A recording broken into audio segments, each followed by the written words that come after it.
So let me give a plan for today. So it's the last lecture, so I'll try to finalize the story. So the plan, I'll start with quivers and representations.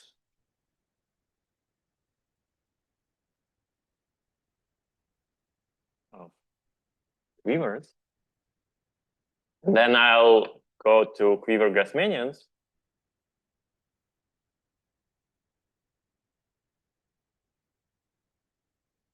And then back to flag variety.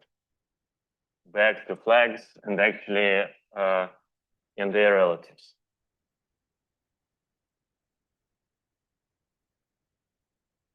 So the overall idea that so you have leaf theory, but there are many ways out, and the ways this is the way to find new relatives. So I mean something which is close to what you know in the classical theory, but something. Okay, so first of all, some recollection from yesterday. So we have Q, Quiver. So Q is the set of vertices and arrows. And actually for us, the main example, Q is equi-oriented type AN, Quiver. So say n vertices and all the arrows pointing in one direction. So we have arrows from Q1, and we have the source and the target, and this is our quiver. So we also have a representation, notion of representations. So M is a collection of M i's and M alphas. I is a vertex, alpha is an arrow. And of course, the structure is like you take M source of alpha, this is a vector space, and then you have a map M alpha to M target alpha. Okay, so sometimes it's convenient to think of the path algebra T of Q. So path algebra. So we're not actually going to work with it, but still path algebra of Q. And of course, any Q module, any representation of Q is the same as CQ module. So if you have arrows and you have maps corresponding to arrows, when you're given a path, of course, you can compose. There is no actual difference. Okay, so we also said that there is a notion of subrepresentations.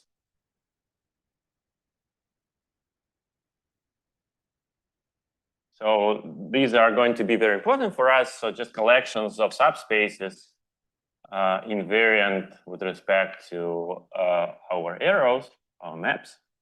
So M alpha of N source of alpha sits inside N target of alpha. Very good. And also we discussed that in some special cases for Dynkin quivers, there are finitely many indecomposables. So in particular, for Q equi-oriented type A,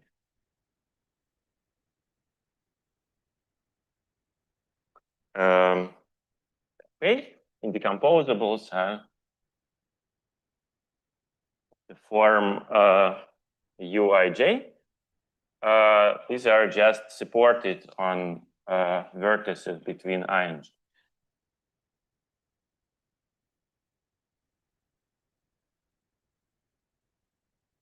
Okay, so this is from I to G. So these are our representations, and we also introduced the representation space. So D is a dimension vector, so just a collection of non-negative integers to 0. And we attach to it a representation space, rep D, which is just the direct sum of home spaces from C, D source of alpha, C, D target of alpha, overall alpha from Q1. And so let me repeat what I said last time, that this space is very, very simple in the sense that it's just an affine space, just collection of several matrices. Okay? So the nice thing is that this representation admits an action of a group, GD, which is the product of GL DI. So acts on ref D. And the orbits are just isoclasses of representation.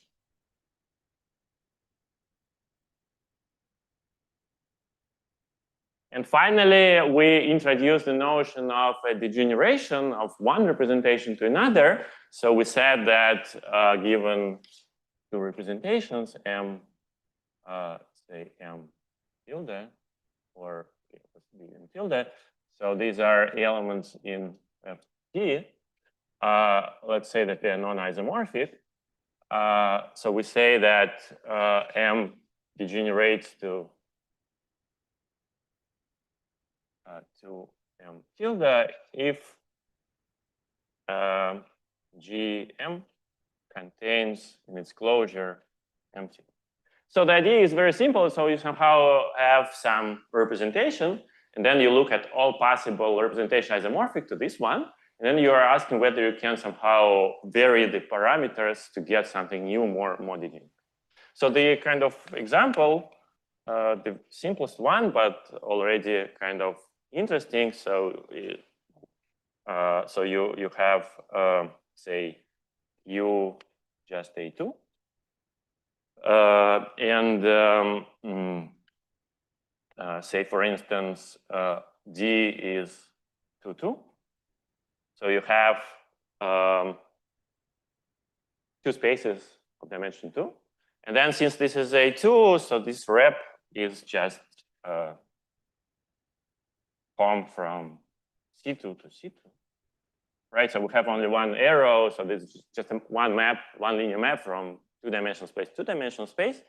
And then you are looking, so you have this M alpha, which is this homomorphism, and then there are three options, either M alpha is an isomorphism of rank 2, or M alpha is of rank 1, or just M alpha is C. Okay, so just very simple thing, but an arbitrary kind of abstractly chosen element is isomorphism, then rank 1, and then. So one thing which, so I maybe did not say explicitly yesterday is that remark. Actually, there was a question, but let me write it down, that for Dinkin quivers, and actually, especially we're interested in our equivariant type A case, there are finitely many orbits in RD, rep D, and there is a unique maximal open tensor.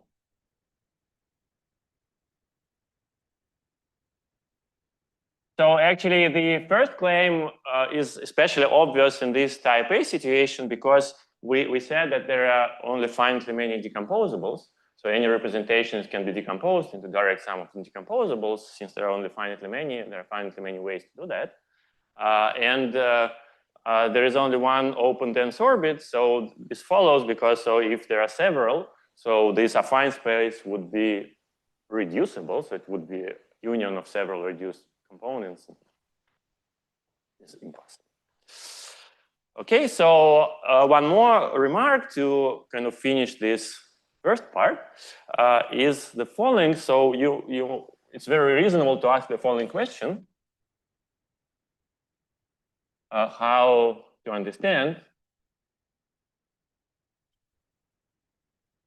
if M degenerates to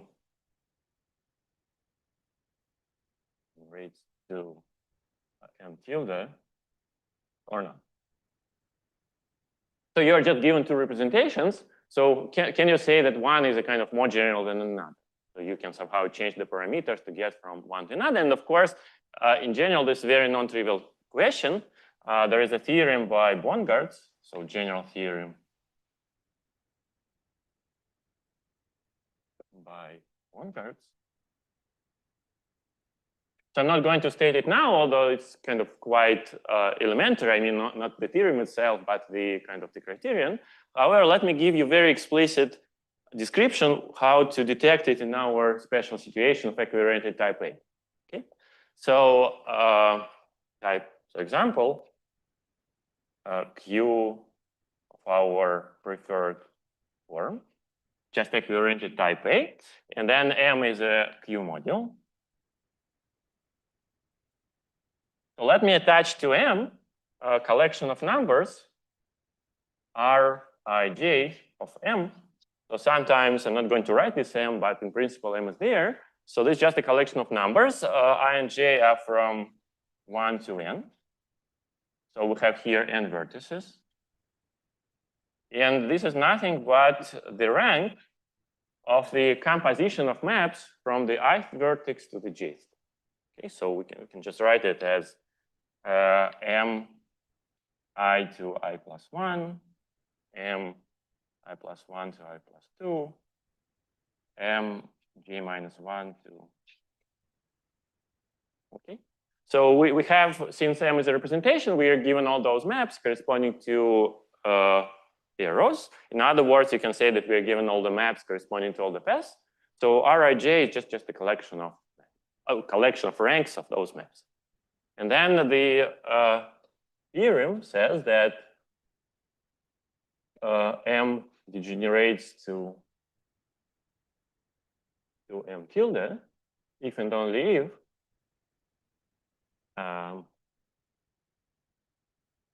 Rij of M greater than or equal to Rij of M tilde. And of course, we still want M not to be isomorphic. Okay, so it's very kind of easy. This is very concrete, explicit way to detect whether one representation is more general than another. Just compare all those ranks. And well, if this holds, then it's okay. Of course, we saw that. So in our, let's consider an example of, say, again, Q equivalent type A.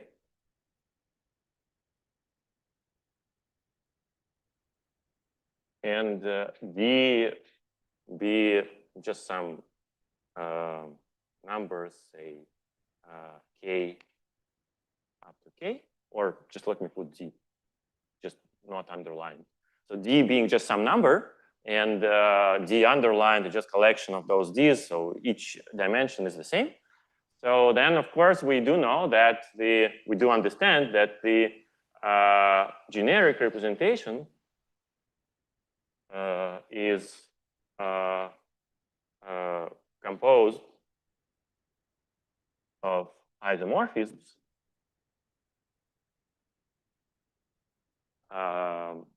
m I to I plus 1. And for such rank, these numbers are Ij of M. They are all equal to D, right? So these are all isomorphisms, all the compositions are isomorphisms. So the ranks are just full ranks. So these are D, and you can't get more, of course. But well, if some guy is not an isomorphism of K, of course, this rank drops. Okay, so we are in a kind of situation of this.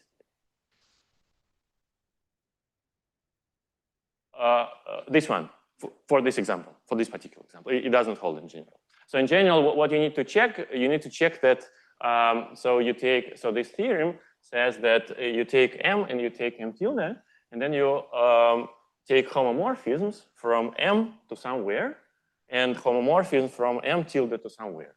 And if the dimensions of these homomorphisms, they are smaller to M, then M degenerates. And then this is kind of translation in this very country. Okay, so probably that's it, what I wanted to say about the representations. Are there any questions?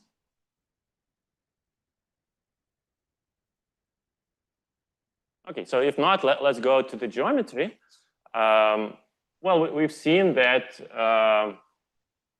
we have classical Grassmannians, and they are kind of nice, beautiful, irreducible, smooth. They show up everywhere, almost. And but they are kind of some very concrete objects. So let us try to generalize it in the realm of the Quiver representation theory. So how do we do it? Actually, in a very kind of same way. So the idea is that we are given M, so Q module, and we are given dimension D of this module. So this is like, again, just some vector in Z greater or equal to 0 to Q naught. And then we are choosing another dimension vector, E, which is smaller or equal to D. So E is again an element from here. So smaller or equal means that just EI is no more than DI for any I. Okay. And let's define the Grassmannian, Quiver Grassmannian. So Grassmannian E. So it depends on E. So this is the this vector we fixed, and M. So M is our representation, and this is just the collection of all sub-representations N inside M, such that the dimension of N is E. So if you want to write it explicitly, this just means that we have to choose subspaces inside each subspace, Mi, in each space, such that the dimension of Ni is EI. And as before, we want that M alpha of N source of alpha would sit in N target of alpha. Okay. So why I'm saying that this is kind of immediate generalization of the Grassmannians, because of course we have the trivial example. So let Q be just A1, one vertex, no arrows.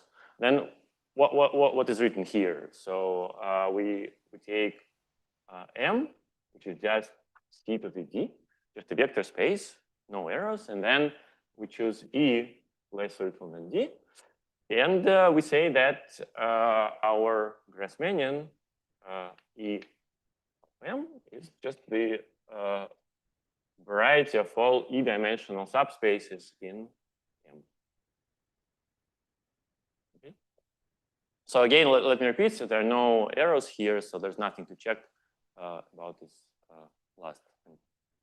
However, in general, the picture is much more complicated. So let me give you the first non-trivial example where we can see that things are very, very interesting. So another example, say Q is A2. And let me just work out very simple situation where D is just 2, 2. Okay. So we saw that in this case there are, well, maybe I should say it, that of course, so this object, this variety only depends on the isomorphism class of M, right? So of course, if you choose two different M's in the same orbit, it's going to be the same because we only care about the structure of representation of our M as a representation. So we saw here that there are 3 different isoclasses in this case. So let's consider all the cases. So the first case is M alpha. So alpha is the only arrow in our Quiver. So M alpha is isomorphism. So then what do we have? I didn't specify dimension vector. Let me do that. Let me choose E to be 1, 1. Okay? To make the situation as concrete as possible. Right, so I'm looking for 1, 1-dimensional sub-representations of a 2, 2-dimensional representation of my Quiver. So suppose M alpha is an isomorphism, then what I'm saying that I'm looking for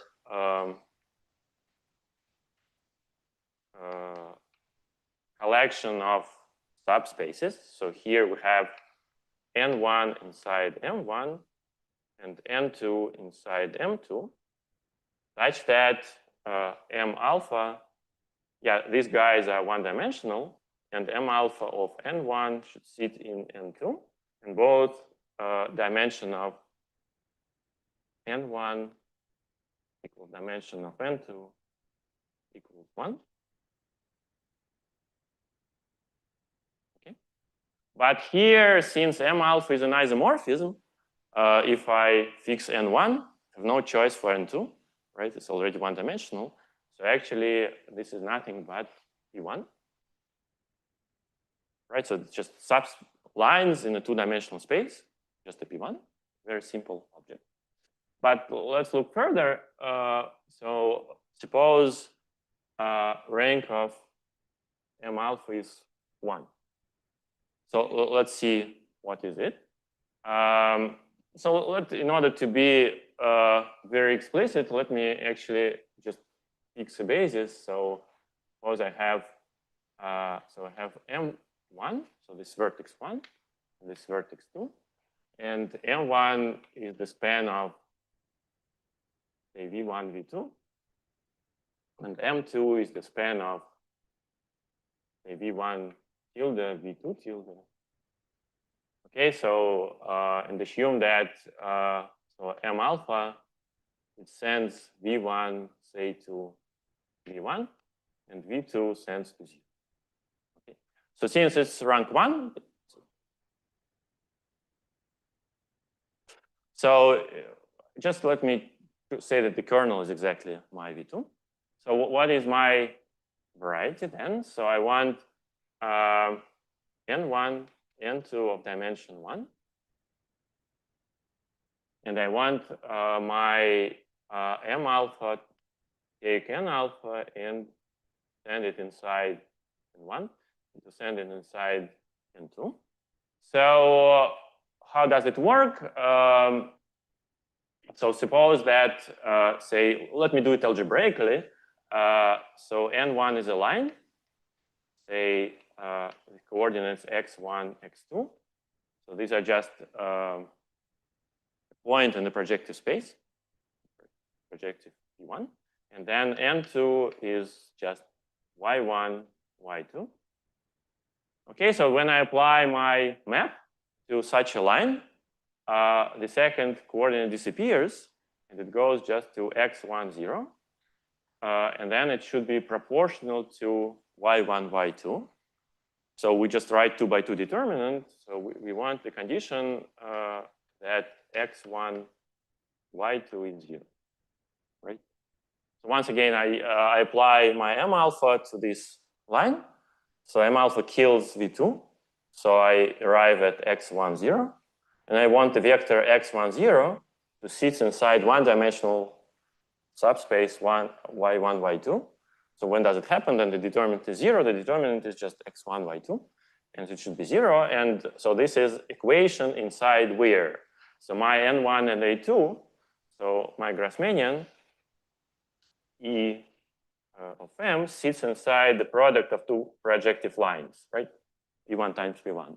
And this is the only equation. And well, either x1 is 0, and then just have everything here, or y2 is 0, then you have everything is 0. So this is clearly the two P1s, which somehow intersect in one point. So this is the classical kissing spheres variety, right? So just the very natural one. So it's still of dimension 1, but you see that in particular it has two irreducible components, right? So it's somehow very different.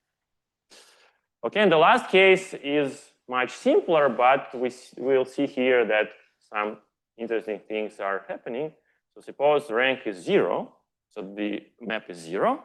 And then this is the trivial case because so this condition on F is trivial, and therefore the corresponding Grassmannian is just P1 times P1. So you have freedom in choosing N1 and no conditions.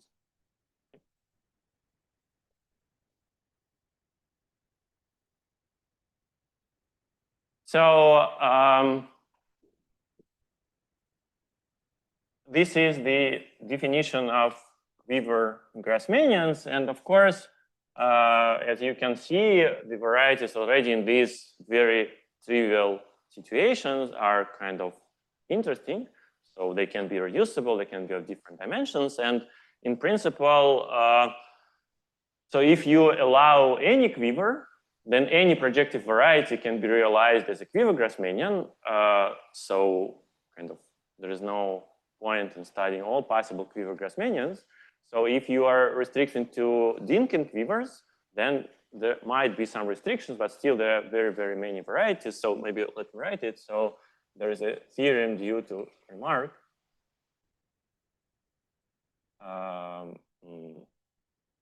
So you can find the paper by Reinecke, a recent one. And actually there are some other papers as well. So the preceding papers where people are explaining that any quiver, any variety, any projective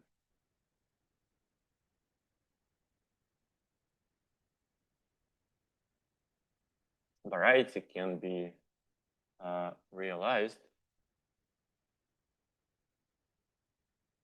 as a quiver Grassmannian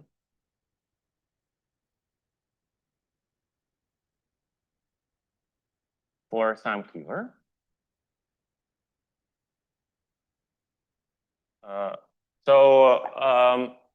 Let me, so we will work with some concrete examples, but before that, let me actually globalize slightly the structure. So first of all, one more remark, which actually is inside the definition. The remark says that quiver Grassmannian sits inside the product over all vertices of Grassmannians EI of C, MI. Right, so just by definition, each point of the quiver Grassmannian is a collection of subspaces. Each subspace has some concrete dimension. Therefore, it's just a point inside the product of Grassmannians. And you can actually, since we know that this guy sits inside the product I in Q0 of projective spaces, lambda EI of MI. So it gets the structure of algebraic variety. So we have some very concrete embedding of this quiver Grassmannian. In particular, so one example we saw, so let's restrict to the case, again, equioriented type A. And assume that Z is, so M is just C to the 1 to n, C to n plus 1, C to n plus 1, with all the maps being identities. Okay, so this is my representation, a very simple one. All the maps are isomorphism or just identities. And let me take E to be 1, 2, up to n minus 1. Okay, up to n. So then the corresponding quiver Grassmannian just the flag variety for the Lie group SLN plus 1, right? So we have, because so what did we say? We want one-dimensional space here, two-dimensional space here, up to n-dimensional space here, and they have to be embedded because these maps are identical. Okay. So in particular here, we are getting this embedding, and this is nothing but a classical Blücher embedding. Good. Now, let me globalize this. This is also sometimes called the universal quiver Grassmannian.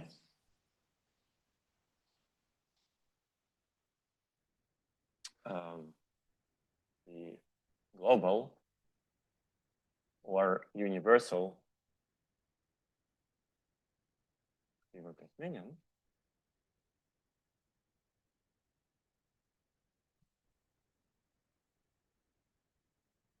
Before giving a general definition, let me get back to this very special case. So you see here that we studied all possible Quiver Grassmannians of the same dimension, but the representations here could be different, right, in principle. And we saw that actually there are only 3 different cases, but if we are saying that M is defined by a single matrix, M alpha, then in principle this matrix can be any matrix. Of course, there might be 2 different matrices defining the same representation, and of course we saw that there are only 3, but still it's some matrix. So let's try to somehow work it out. So I mean, just define the object depending on such a matrix, and this is the definition of a family. So this is now not a single Grassmannian, but a family of Grassmannians. Definition. So let us fix D. This is the dimension vector. And let us fix E also here, such that E is less or equal than D. So you see, we are not fixing any representations. We are fixing just 2-dimensional vectors. And we are defining Grassmannian E depending on D here. So you see the difference. This is not a representation, but only a dimension vector, which sits inside the product of representation space D times the product over I from Q0 Grassmannians Pi of C of Di. So this is variety, the product of our representation space, and all the possible Grassmannians of the given dimension. And this is just a pair. So each point of this universal Grassmannian is a pair, M in rep P, and N inside M, where this is E-dimensional submodule. So actually nothing new is written here, right? I just want to somehow glue all the Quiver Grassmannians, all possible M's together. So let's see how does this construction look like there. So we example, so Q is A2, D is 2, 2, and E is 1, 1. So in this case, we have only one single map, which sends 2-dimensional space to a 2-dimensional space. So our rep D is just the space of 2 by 2 matrices, A, B, C, D. Okay, so because we have only one arrow. And our Grassmannian ED sits inside these 2 by 2 matrices times 2 P1s, right? Because we have to choose a 1-dimensional subspace in the first 2-dimensional space and the 1-dimensional subspace in the second. And how does the construction look like? How does this variety look like? So we take here matrix A, B, C, D. And here we take vector of the form x1, x2. Here we, not a vector, a line. Here y1, y2, right? And so what is our condition? We have to apply this matrix to this line.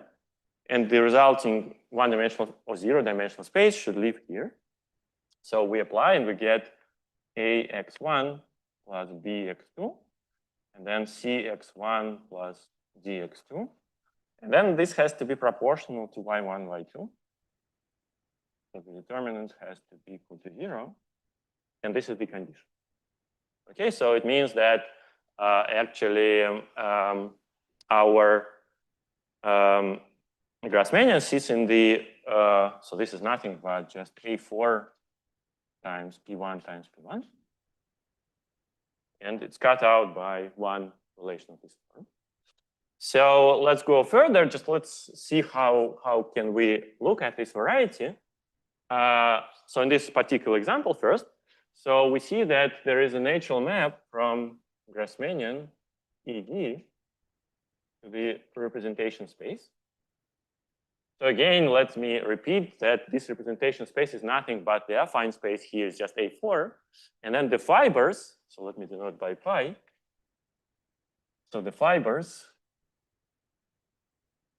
are exactly the individual Quiver Grassmannians.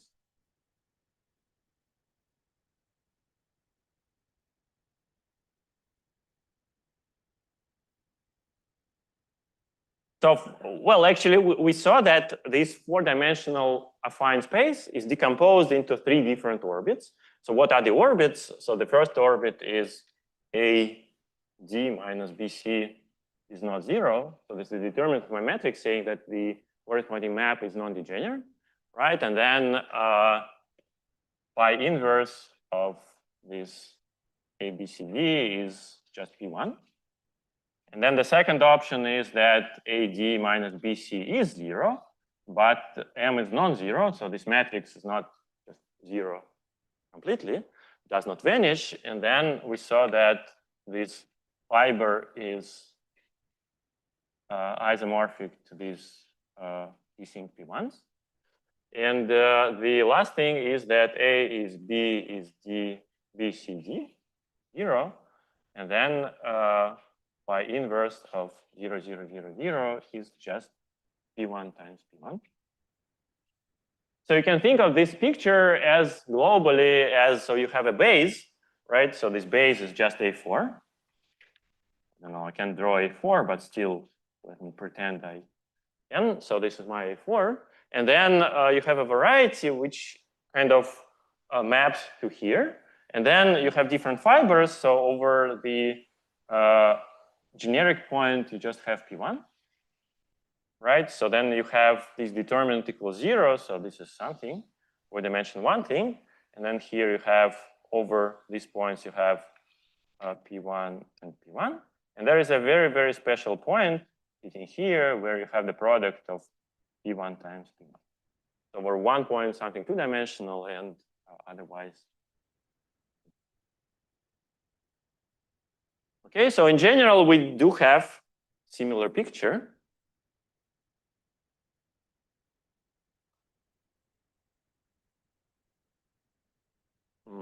So in general, we have two projections actually. We have two projections. So first of all, as we saw here, our Grassmannian DE maps to this representation space. And this is very kind of natural thing to do, right? So we are kind of fibers are exactly individual Quiver Grassmannians, and this is what we did before. However, there is another thing which is also very reasonable.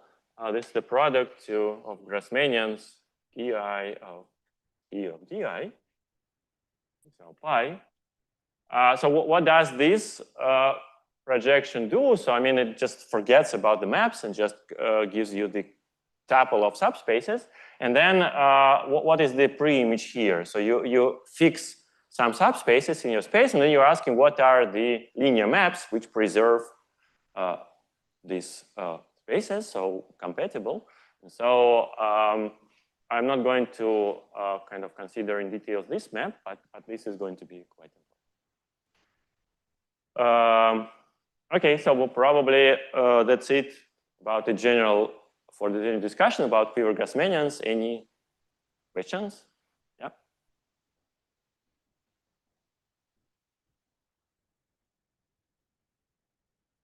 Great.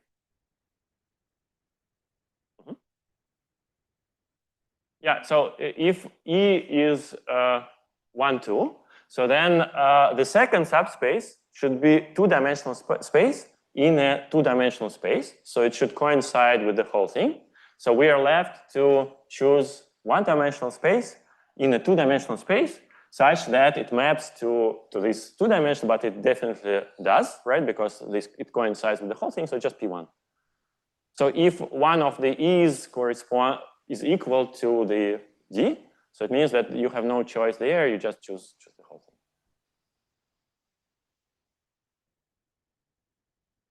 More questions? Sorry? For the Grassmannians?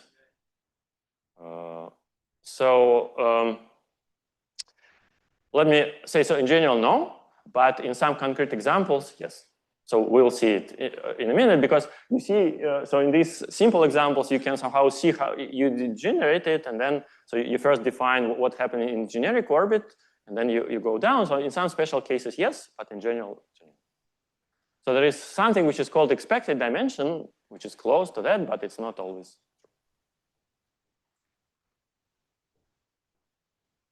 Right? So we have our variety, right? And by the very definition, it sits inside the product of representation variety and the product of Grassmannians. And I just said that there are two projections. One projection to this first vector and another. And this first vector, somehow the fibers of the projection to the first vector are exactly individual Quiver Grassmannians, and projection to the second vector, they are kind of subspaces inside this representation space, such that they are compatible with the fixed subspaces. So they have to send them to. More questions? Okay, if not, let us get back to our previous discussions about the flag varieties and about the degenerate flag varieties. So back to flags. So we had this example already. Maybe we still have it on the board, but let me write again. So we are working now with Q being equioriented type AN-1. So 1, 2, up to n-1. There are n-1 vertices because this corresponds to SLN, and this is our standard setup. And we also take D to be n.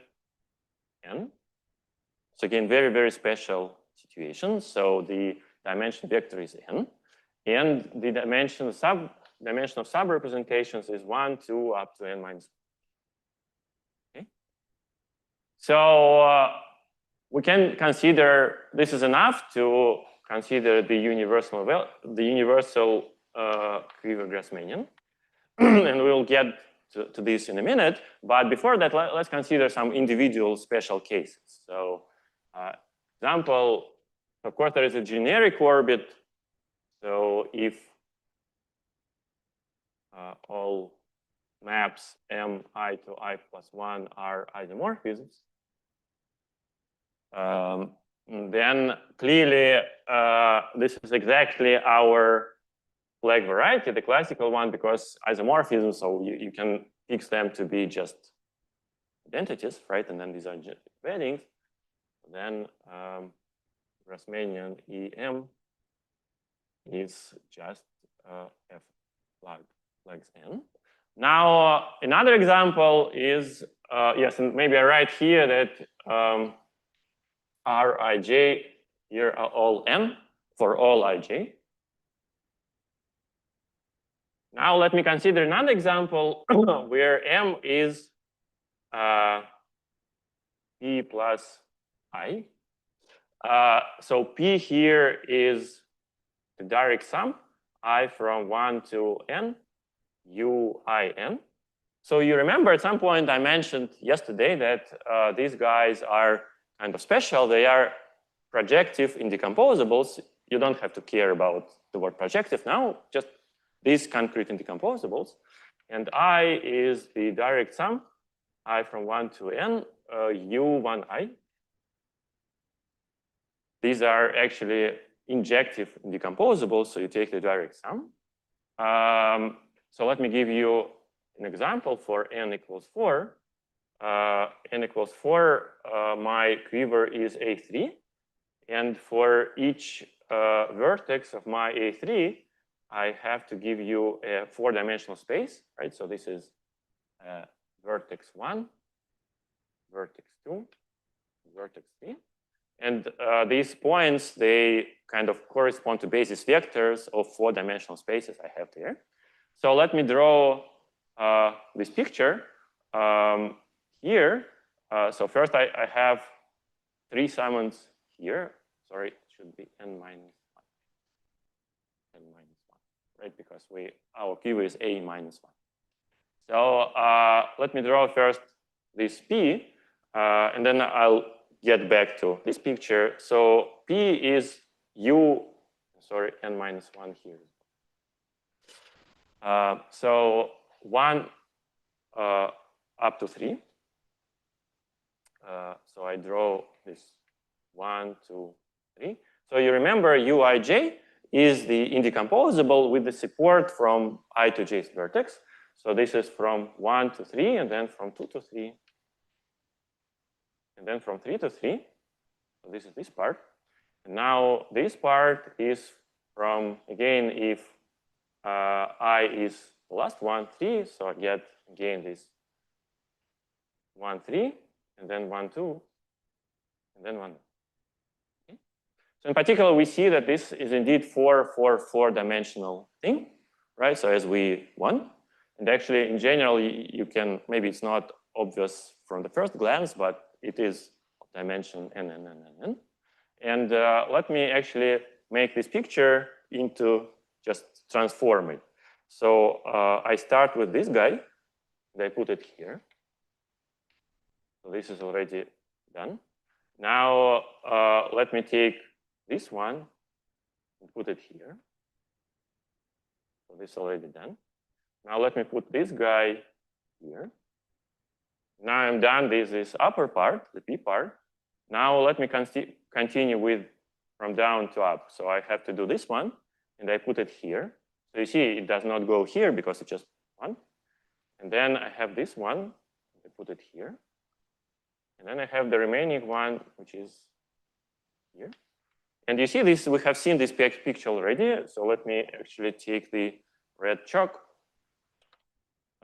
And so we are missing these lines. We are missing these lines. So missing means that we had them here, but we don't have them here. And the claim is that, yeah, actually I'm saying that in general, the picture is going to be the same. So meaning that you just take your standard picture for SLN, for classical, and you just remove several arrows here, here, here. So these are our projection maps. And the claim is that the Grassmannian, yeah, by the way, let me denote this guy by, so notation here M0. So this is the generic representation with all ranks being just maximal possible. And here, let me denote this M1. Okay. So in a minute, I'll explain what is so special, but for us, it's already kind of known thing because the Grassmannian E of this M1 is just our Eugenio flag variety for 8. Okay.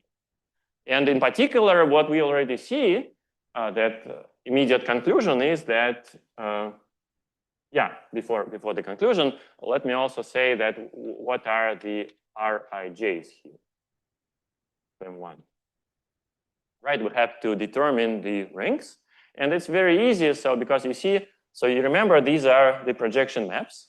And so if the distance between I and j is 1, then you drop by 1 rank. If the distance is 2, you drop by 2, and so on. So this is n, the possible maximal rank, minus j minus. So in particular, we see that it's clearly less than n. And the conclusion is that we can just make it explicit, saying that M0 degenerates to 0 degenerates to M1.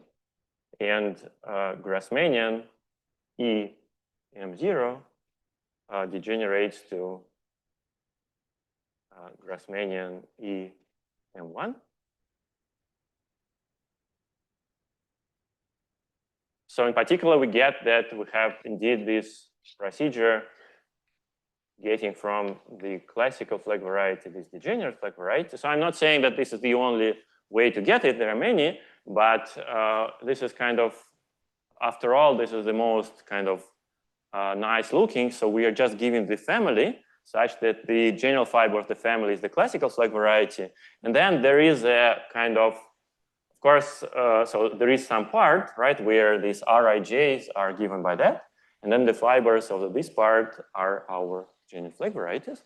And actually, let me give you a theorem. So this is just an observation which follows from our previous discussions, but let me give you an observation which is far from being obvious.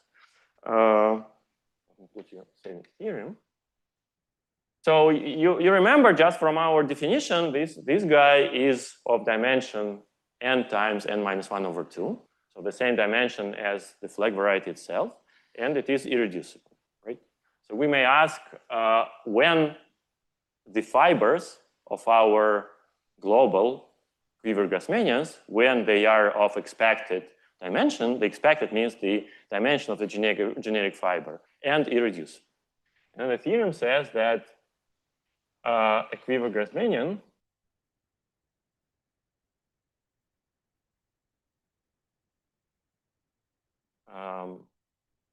where E of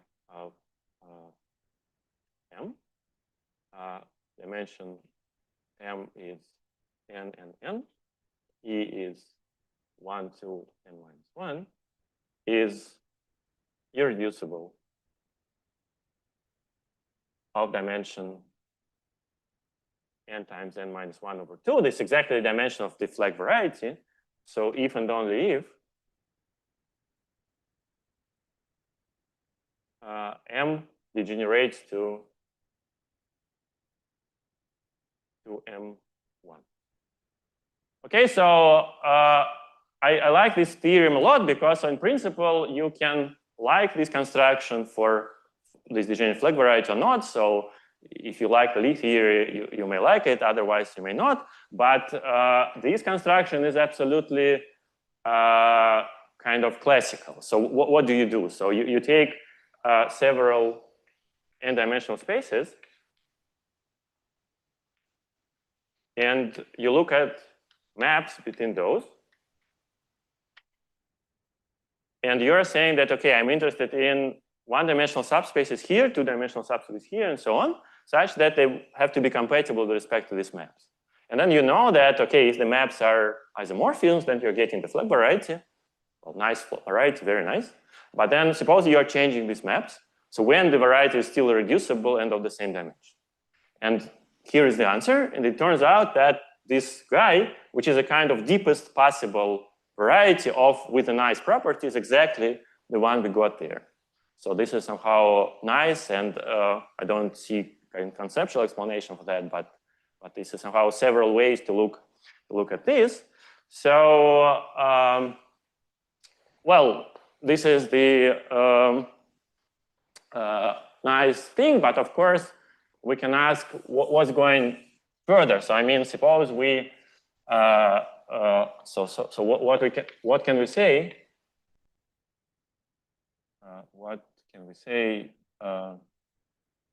about Grassmannian E of M, or M where M not degenerating to M1?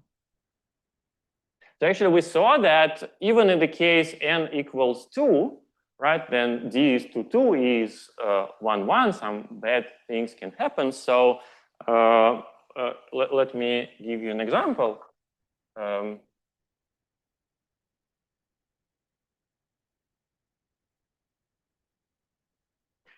Example for n equals 3. Then Q is just A2. vertex 1, vertex 2, and D is 3, 3. And E is 1, 2. Okay, so we are looking at subspaces, 1 and 2 dimensional. So the first thing is then rank of M alpha is the maximal possible, just 3, right? Then what we are getting is just a flag variety. If rank of M alpha is 2, and what we are getting is the degenerate flag variety, right? So it's still irreducible of dimension 3. So in this case, n times n minus 1 over 2 is 3. And then if, let me skip one, if rank M alpha is 0, then this is just a 0 map. And this is nothing but P2 times P2, P2 times P2. So you see the dimension, because we just need to take one-dimensional inside three-dimensional, this is P2, and two-dimensional inside three-dimensional, this is also P2. And this is already of dimension 4. So this is dimension 3. And the interesting thing is what's going on here. And then this is, let me write that this is, it's easy to check, but it has dimension Q3. Dimension equals to P, and has two irreducible components. So let me close with the following theorem, which is also actually even more mysterious, and actually I have no conceptual explanation at all. So there is one more very nice relative of the flag variety, but very, very mysterious. So we do know that it exists, but we have no control and no understanding. So the theorem says that there exists a representation M2 of the same dimension, n and n, with Rij of M2, just one smaller than we had there. So n minus j minus I minus 1. Such that dimension of Grassmannian E M is the expected one, if and only if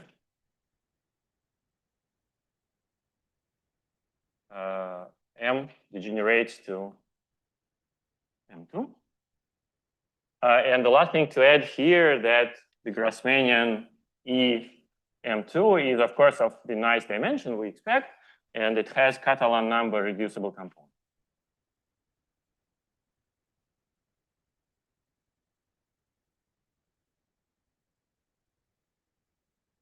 Okay. So it means that actually there is, I tried to explain you within the lectures that there is one nice relative of the flag varieties, and this relative is still irreducible, singular, but of the same dimension. And the theorem explains that it's somehow very, very natural. However, there is another relative which is of the same dimension, but now reducible with Catalan number of irreducible components, equidimensional, all of them. And it is a degeneration of the flag variety, but so far still very, very mysterious.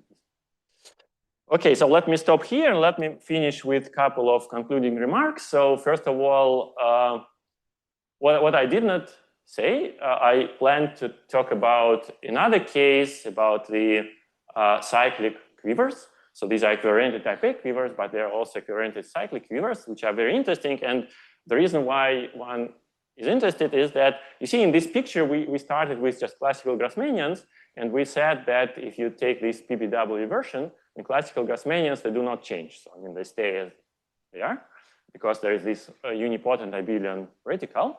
However, it's a bit sad. So I mean, well, you probably want to do something with Grassmannians as well. And actually you can do this using realizing the classical Grassmannians as Quiver Grassmannians for certain representations of cyclic quivers.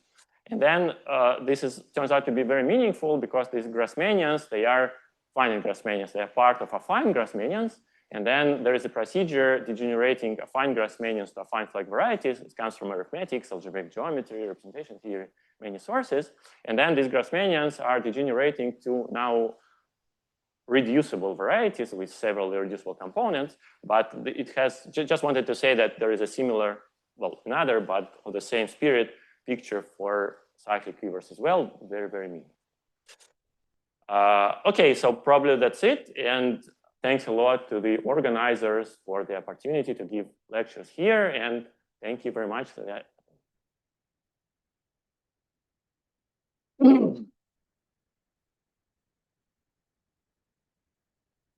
Any questions and comments? Still, 1, 2,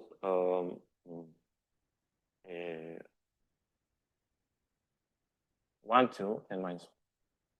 So we're still interested in degeneration of the same classical flag variety. So E should be 1, 2, up to n minus 1.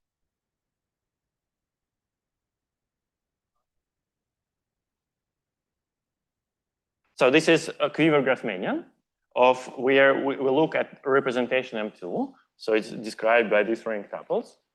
And the dimension vector is still 1, 2, n minus 1. So you see, we're just changing our, yeah? Has Catalan number 30, sorry.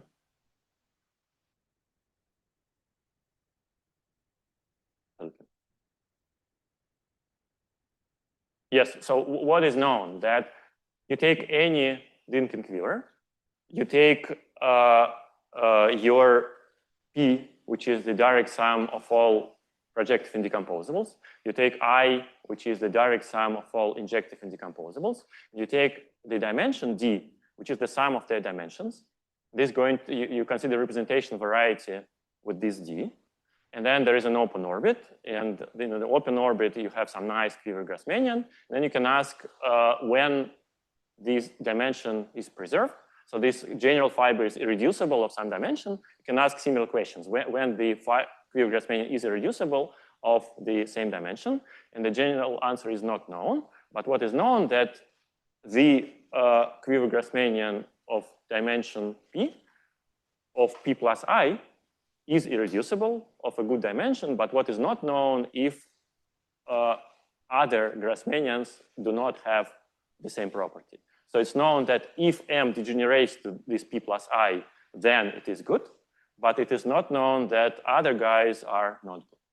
And actually, there are computer experiments saying that M2 also exists and also is also unique. So M2 is when you drop the property of irreducibility, just ask to preserve the dimension. But this is not known.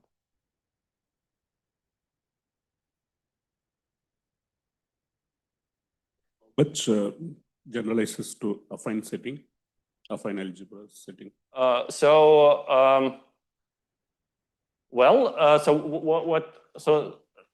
Not much is known, but what I do know is that if you start with just Grassmannian itself, just classical Grassmannian, and embed it to the affine Grassmannian, then there is this procedure which uses this cyclic quiver, which somehow degenerates it to something inside flag variety, and this something is a union of Schubert, affine Schubert varieties.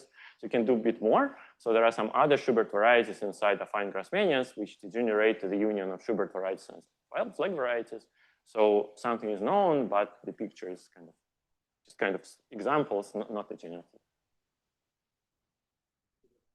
Initiation theory side known, like that affinization, ablinization that you are doing. You mean for cyclic quiver? Yeah. So it's much more complicated. So you need to take cyclic quiver with some nilpotence conditions. So these are similar to the algebras we saw in the talk. You remember the Krea about the algebras with relations. So it's much more complicated. So no general theory is developed.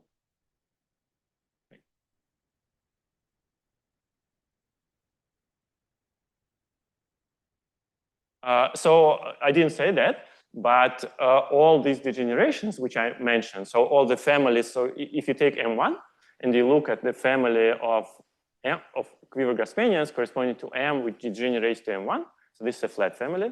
So the same holds for M2. So you take the family corresponding to M which degenerates to M2, so this is also flat family. But in general, so if you go outside, it's not going to be flat because the dimension changes. So here the description is complete, but in general, nothing.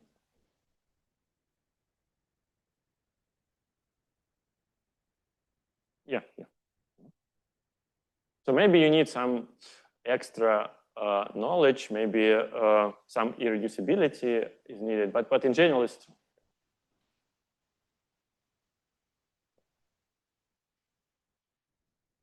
Any more questions? If not, let's thank Evgeny for his wonderful, insightful lectures. So on behalf of all the organizers, let me extend my sincere thanks for accepting our invitation and delivering wonderful talks. Thank you.